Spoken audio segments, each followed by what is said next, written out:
नमस्कार, मेरा नाम है डॉक्टर पुरु धवन और आज इस वीडियो में हम बात करने वाले हैं बेड सोर्स के बारे में।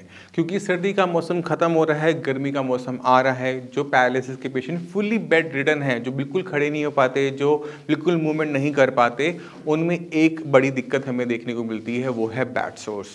अगर हम पेशेंट को बहुत लंबा टाइम लिटाए रखते हैं, लेटे रहने की वजह से क्या होता है कि हमारी हड्डियाँ मांस को दबाए रखती हैं, नीचे से बेड होता है तो ब्लड सर्कुलेशन प्रॉपर नहीं चल पाता।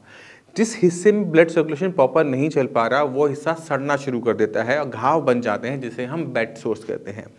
इन बेड सोर्स को ध्यान में रखना, इनको ठीक रखना बहुत ज़रूरी होता है और इसके बहुत सारे तरीके हैं, उन सबको हम इस वीडियो में डिस्कस करेंगे। तो शुरुआत करते हैं सबसे आसान तरीके से, और वो है एयर मैट्रेस।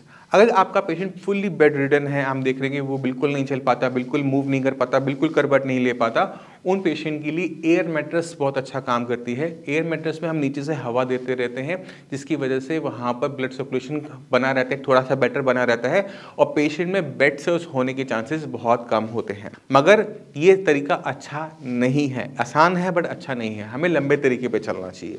क्यों चलना चाहिए? क्योंकि इसमें हमें डबल बेनिफिट मिलता है। अगर किसी भी पेशेंट को पैरालिसिस है तो उसे टाइम से करवट दिलाना, या फिर पेशेंट को बोलना कि आप थोड़ी सी करवट ले लो, लेफ्ट साइड चले जाओ या फिर राइट साइड चले जाओ, तो उससे क्या होता है, ब्लड सर्कुलेशन तो बेटर होता ही होता है। पेशेंट की बॉडी में जो मूवमेंट्स होती हैं उसकी वजह से बॉडी ब्रेन स्टिमुलेट होता है कि वो अपनी उस मूवमेंट को दोबारा से कैचअप करें, क्योंकि वो खो चुका है ना, वो मूवमेंट से हो नहीं रही, करवट ली नहीं जा रही, तो वो बेटर हो जाता है। दूसरा, आपने क्या करना है, पेशेंट को आपने बिठाने की, खड़े करने की कोशिशें भी करनी है। अक्सर हम ये देखते हैं कि जब किसी पेशेंट को पैरालिसिस होता है तो पेशेंट को बिल्कुल बेड रिडन रखा जाता है कि आप बेड पे रहो, आप अपनी मेडिसिन खाओ, अपना खाना खाओ और सब कुछ आपको बेड पे ही होगा। अगर कोई पेशेंट फुली बेड रिडन रहता है तो हम उसमें दिखते हैं, ज़्यादा दिखते हैं। अगर आपको पैरालिसिस किसी भी पेशेंट में ठीक करना होता है तो बेसिकली आपको ब्रेन को ठीक करना होता है, और ब्रेन को ठीक करने के लिए ब्रेन को वो चीज़ें दिखानी पड़ती हैं, सिखानी पड़ती हैं, जिससे वो पेशेंट अपने लायक दोबारा हो सके। तो पेशेंट को बिठाना with support, without support, patient को खड़ा करना विद सपोर्ट, विदाउट सपोर्ट, ये हमें डेली रूटीन में डालना चाहिए। पेशेंट से हो रहा है, नहीं हो रहा, वो मैटर नहीं करता। अगर आप या आपका फिजियोथेरेपिस्ट अगर डेली ये एक्सरसाइज पेशेंट से करवाता है, खड़े होने की, बैठने की, तो हम बेड सोर्स को कभी भी बनता हुआ नहीं देखते। मगर हम इसके बेनिफिट देखते हैं कि पेशेंट की जो मूवमेंट्स हैं वो बेटर होनी शुरू हो जाती है।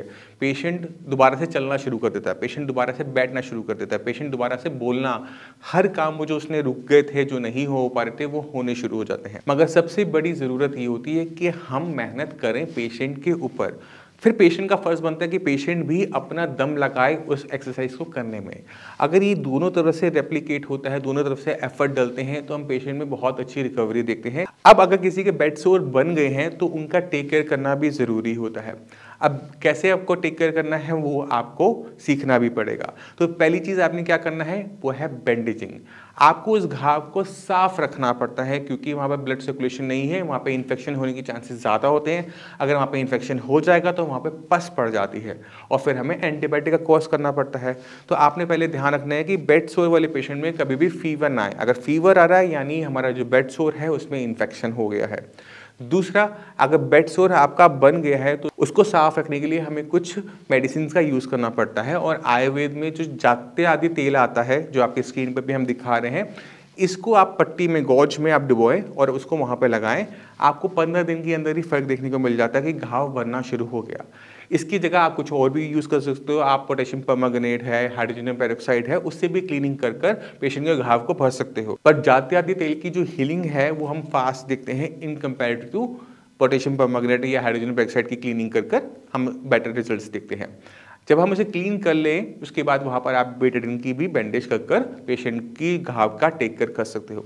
अगर हम घाव को गंदा रखेंगे, पस पड़ेगी, घाव फैलेगा। अगर घाव को हम साफ रखेंगे, हीलिंग होगी और घाव धीरे धीरे छोटा होना शुरू हो जाएगा। अगर आप घाव के ऊपर मोटा एक परत देखते हैं, सख्त परत देखते हैं, तो कभी कभार उनको हटाना भी पड़ता है, क्योंकि वो एक तरीके से फाइब्रोटिक टिश्यू होता है, उसे अगर हम रिमूव कर देंगे तो वहाँ पर हीलिंग फास्ट हो जाएगी। तो वो आपको एक मेडिकल प्रोफेशनल की हेल्प से करना चाहिए। खुद ब खुद करने की कोशिश ना करें, क्योंकि उसमें क्या होता है कभी कभार ब्लीडिंग भी हो जाती है। तो अगर आप घावों का सही तरीके से ध्यान रखेंगे तो घाव जल्दी भर जाते हैं। तो मैं उम्मीद करता हूँ इस वीडियो से आप सारे तरीके समझ गए जिनकी हेल्प से आप बेड सोर को होने से रोक सकते हो, अगर हो गए हैं तो उनको ठीक कर सकते हो। फिर भी माइंड में कोई डाउट रह जाए, कुछ भी पूछना चाहते हो तो डॉक्टर्स अवेलेबल है, मैं भी अवेलेबल हूँ, हम आपकी पूरी हेल्प करेंगे।